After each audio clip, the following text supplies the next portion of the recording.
In this video, CCI founder and CEO Jake Weiss speaks with Lamar Pottinger, current Director of Performance and Organizational Development with the Detroit Pistons. Lamar was formerly the Director of Leadership Development at the NCAA, where he worked with Coachability Consultants.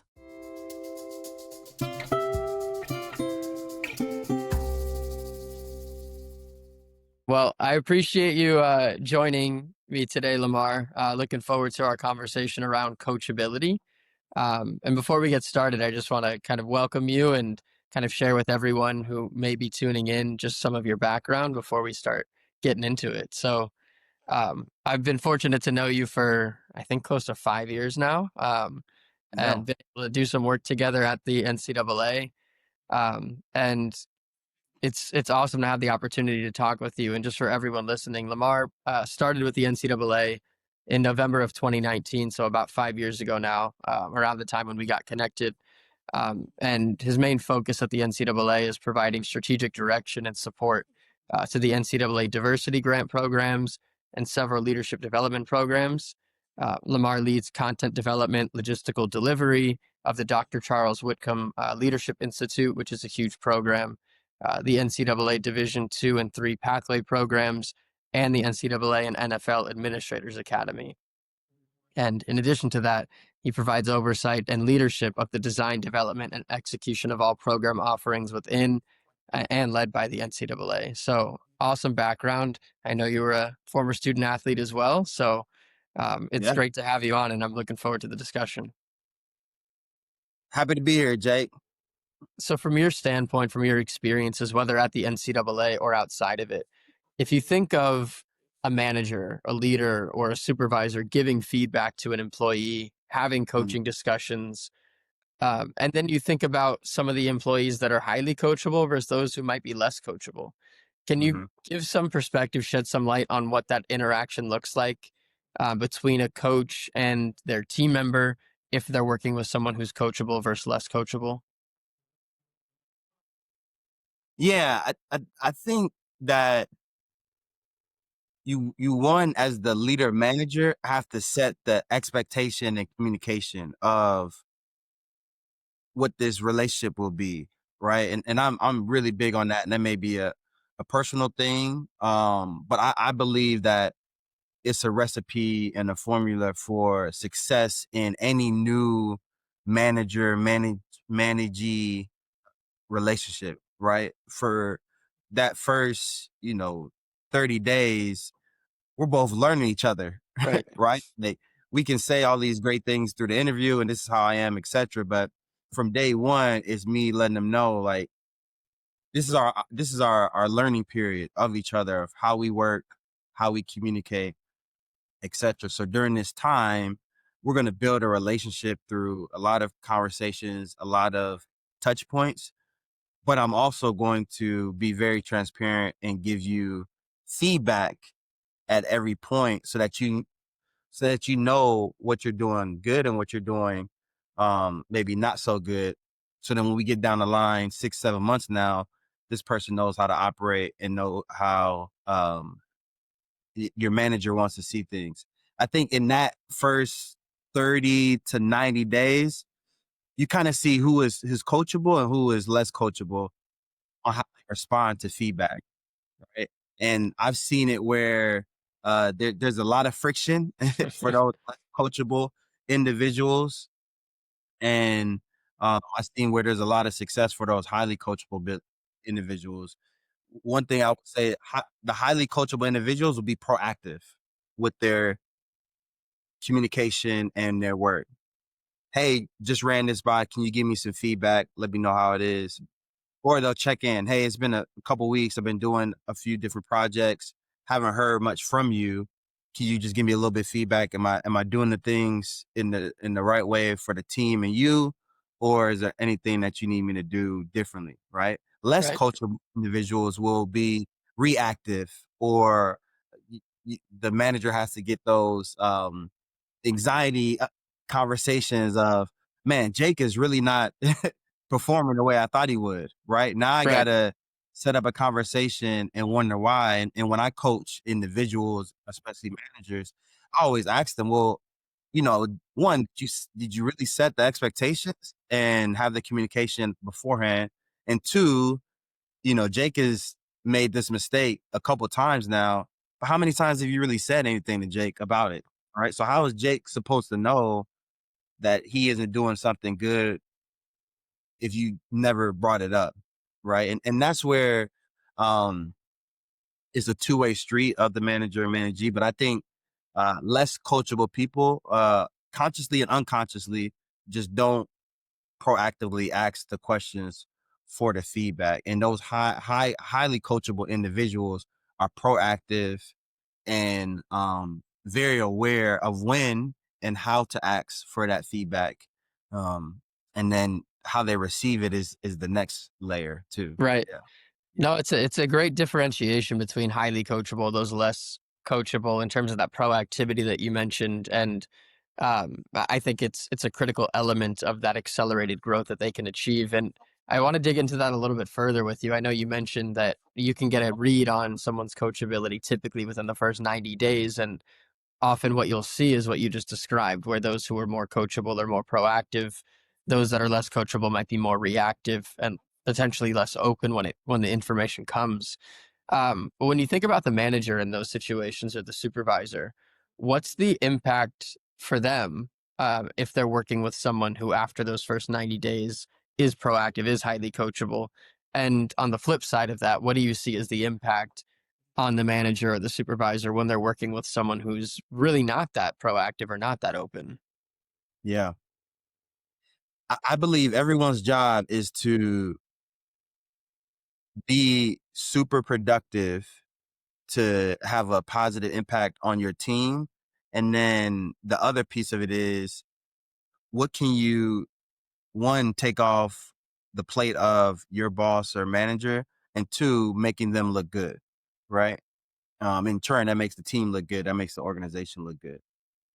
So the impact for those highly coachable individuals is the manager feels more confident, has more trust, and it can empower those individuals with more projects or different initiatives because they know that they're not going to be perfect at it, but they're going to work hard at getting it done.